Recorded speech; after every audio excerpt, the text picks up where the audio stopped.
India is about to become the number one country with most foreign students abroad, and this industry is not the same anymore. Study abroad, it used to be like you have 1 crore rupees or 50 lakh rupees, just invest in any average university, state university, or top 150 university in the world, US, Canada, kahin pe bhi, and you get a job and life is set.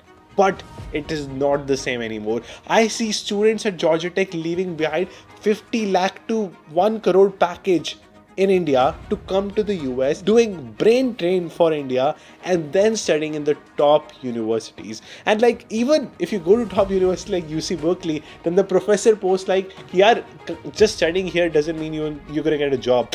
The top feeder Google university, that is UC Berkeley, professor of that is saying ki just studying here doesn't mean you're gonna get a job. So things are changing, and that's why today I present the roadmap for you to how to study abroad and how to leave that mediocrity mindset behind and come to the US with winner mindset. So first of all, I am Harnoor. I chose to study abroad in the US 8 years ago with a simple decision कि यार I wanted to pursue computer science, and in India if I wanted computer science I had to get first of all the right rank in JEE, IIT, and which I probably knew ki I will not get. I will either not get the best university or I will get a decent university and not the major, not computer science that I really wanted to. And that simple decision influenced me to study abroad and to target universities that give me scholarship. And in my entire study abroad journey, if one thing that has worked for me is basically choosing the right university at the right location and working with the right people with the right finances that I imagined. And now let me tell you why it became possible. I put myself in a situation where do and die was the only option that I had. Like majority of the people, like 45% of Fortune 500 companies and like around like 50% of the startups coming right now are through immigrants or their children. So this is happening because they are trained to be in a situation if they don't do something big, they will go back home. And on the other hand, yeah, India में with 1 to 2 lakh rupees income per month, when you can afford basically good food, good housing, good transportation, you feel like life is set up. Parents को support कर पा रहे हो, you stay in that mediocrity mindset because you have an option to. In the US, when you are almost under the bus, कि if you will not do something big, you will go home. That's why you create magic. That's why you create opportunities. That's why people try to get into O1 visa to become an entrepreneur. That's why people to go above and beyond so that they can live in the US and they don't have to go back to India. Now, with this mindset in mind, when you put yourself in this situation, you're forced to make great things happen. And now, if you are going to put yourself into the study abroad situation, going through all the challenges and solving them, and while creating magic while solving these problems, you will be able to make the best of study abroad. So, let me tell you what are the steps you need to take to choose the best university and maybe to study in the program you want to, and then how to make best of it. So, number one, uniform. मेरी journey में I have always said three idiots का dialogue, अच्छे school में जाने के लिए you don't need to pay the tuition fee. You don't need to maybe get accepted to the top university. You just need uniform and you need to find the best zip code that works best for you. So Naval once said that choose these three things properly: what you work on, who you work with, and your zip code. So I got lucky that I chose the zip code which was surrounded by the biggest tech hub in the US and close to a great university like Georgia Tech, where I got rejected from, but at the same time, around 2 miles away from that university, I got accepted with a scholarship. So with this, I was able to network with the best people. उन्हीं के gym में जाना, going to all their hackathons, winning their hackathon, and getting internship from Georgia Tech's hackathon. So this was only possible because of right zip code. Number two, finances over everything. Because I had less financial pressure in my mind, I was able to live to the fullest. I cut down my living expenses, the $300 to $400 per month. And because I didn't have a lot of financial burden, I was able to be a bit more free over the decisions I can take. If you have, let's say, 2 to 3 crore of financial burden, $200 to $300,000 of loan, you will be, of course, you will be in a pressure to do better things, but that pressure can break you as well. So make sure you choose a university which gives you less financial burden and a better zip code, so you're studying at the best location at the cheapest price. Number 3, peer group. So birds of feather flock together. This is a very popular quote. If you somehow network with the like-minded people who have a goal to do something big, maybe who are immigrants, maybe who are international students like you, who have a goal in mind, you will be able to become like that. And you know that you're average of 5 people in your life. So choose your friends properly, and always, make new friends every single time. Go to new networking events. Like, you can easily Google top networking events in your city, in the country, and you can travel to and choose your network and evolve at any point of time. So I tell people that every day you have to go 8 a.m. to 8 p.m. outside, where you find people to coincidentally meet and intentionally meet as well. For example, I go to the Georgia Tech's gym, and there I find so many talented people. So coincidentally I get to meet, and intentionally I say hi, what you work on, and take interest. And I randomly find people who are going to be working in NASA, who will be working at maybe Google, Facebook, and you make that happen just by getting out of that comfort zone and leaving that house and going where people are. Now, why the US? Like, theoretically, मैं ये नहीं बताऊंगा कि US has the best opportunities and for every problem there's a solution. Yeah, there are a lot of problems, but in practice, let me tell you how was my journey like. I wanted to get internship in my first year.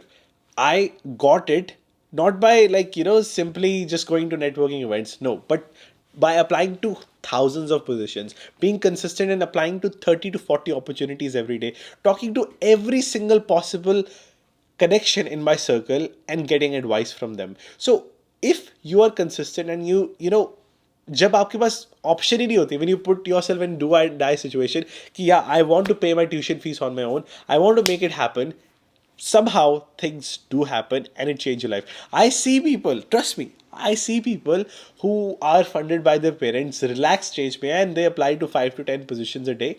उनको internship नहीं मिलती. But people who are like, if I don't get internship, I'm going home, if they have that kind of mindset, they make it happen. They get internships, full-time opportunities as well. So bigger the pressure, bigger the stakes are, you're able to make things possible as well. And that's why I think US is the country where for every problem there is a solution. Number 2, the syllabus. India mein yaar, like, the syllabus is like, it's a piece of paper and every professor sticks to that. But in the US, it's even in classroom, they don't care about what was planned. They care about what you want to learn. If you say that you want to learn Java 25, if you say you want to learn Transformers 2.1, or if you want to learn ChatGPT 4.5, or after 4 something else comes, you can ask for it and they will make it happen. Even if in the classroom it's not possible, you go out of your classroom and achieve that, because the projects are not outdated projects anymore.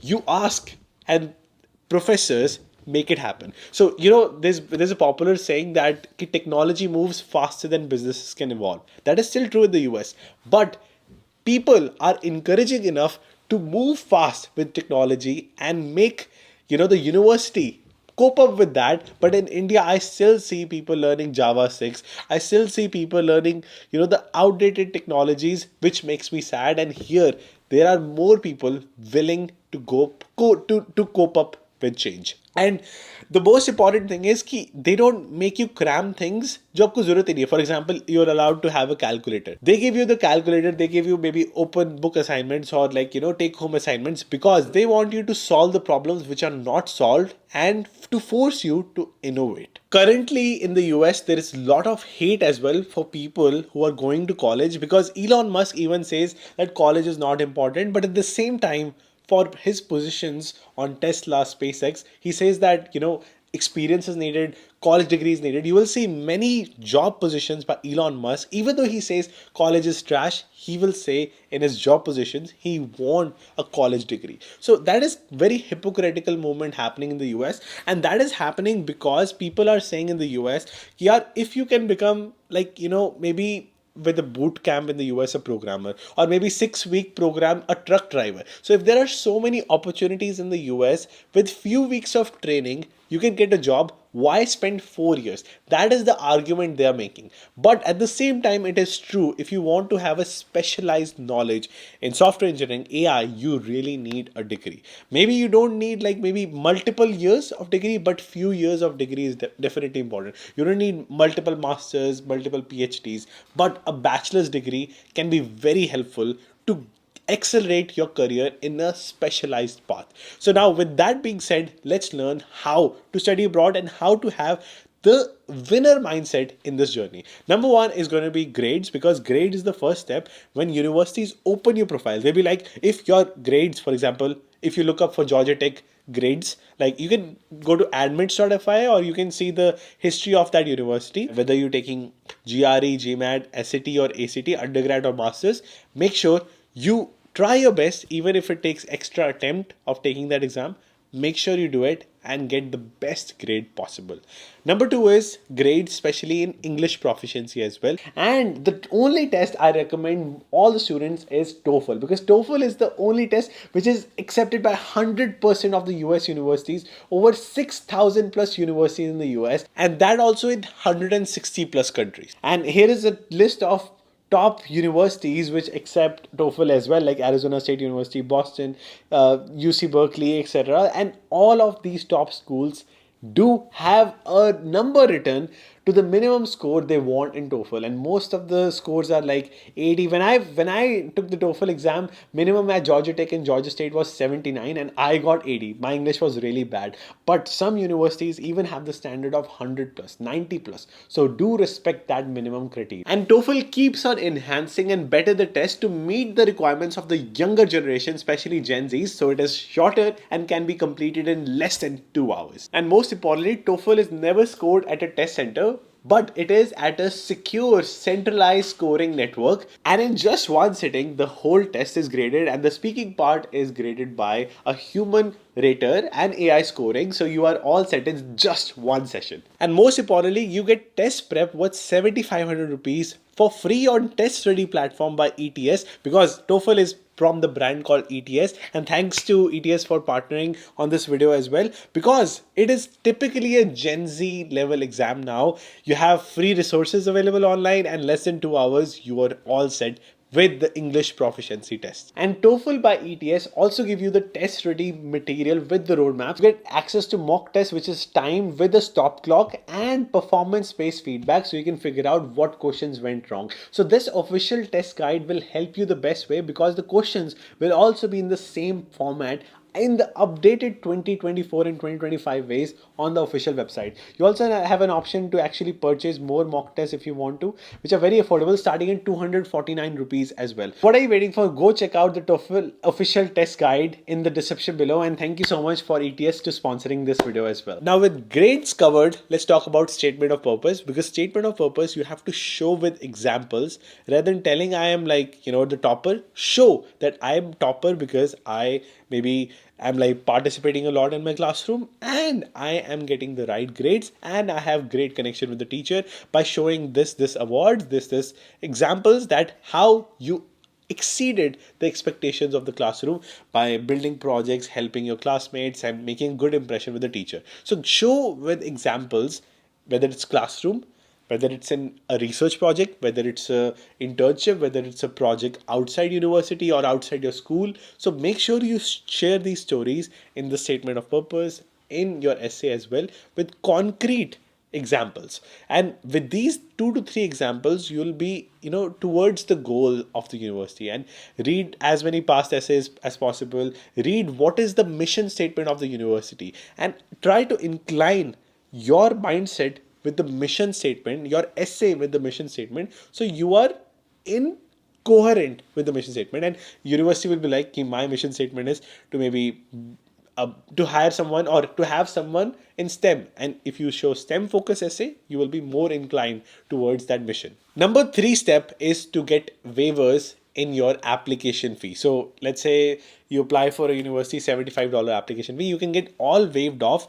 On Common App, if you're applying for undergrad, there's a check mark. If they don't have that check mark, you can email the university, I cannot afford the application fee, they will help you out. So most of the students are able to get application fee waived off if they just try hard that they cannot afford and email them. They give the option every single time. I remember when I was applying for masters at Georgia State University, because I was an undergraduate student, I asked, can we get an application waiver? By going to that admission department, they just sent us an email with a coupon code. So it was as easy as that. And same magic you need to do on your letters of recommendation. One thing I'll add on is, if you want to prove that you are the best, you should also show what you're leaving behind. You can say that, you got great opportunities in India and you're leaving behind those to come to that university. It shows that you are not like needy. You're not like, I just want to go to MIT because this is the best for me. I don't have anything else to do in my life, so that's why I want to go to MIT. You can show that in India also, I am going to MIT or whatever university you're going to because I have more interest in MIT, but at the same time, I have opportunities in India as well, which I think are amazing, but I prefer MIT's opportunity. So project in that story so that it's not like कि यार मेरे पास एक ही opportunity है. You have multiple opportunities, but you're more inclined to take that. So if a question like that comes, why MIT? Prove and write like this rather than saying कि MIT is my only dream, blah blah blah. No, you have to show कि you are not needy. Just like you ask a girl कि you don't like call the girl you want to meet every hour, right? You're not needy. So similarly, you need to write the essay in a non-needy way. Now, next step, scholarships. There is like need-based scholarship, merit-based scholarship, and also like, the jobs you do, teaching assistantship, research assistantship. So study those, study how to get all of these, try to apply for all of these that are possible on that university's webpage, and, make sure you are ahead of the game, because many of these jobs, they run out really fast on a rolling basis. Just say people get accepted, they are basically taken. So while you're applying for the university, try as soon as like the month of March, if you're coming for fall, so March to August, this is like the time to get jobs. So March to August, I'll say that start with March, like March when admissions get rolled out, start applying for jobs. And March say August may, like as soon as you start applying for teaching assistantship, research assistantship, or even while applying research assistantship and teaching assistantship can be applied for while you apply for the university in December as well, November as well.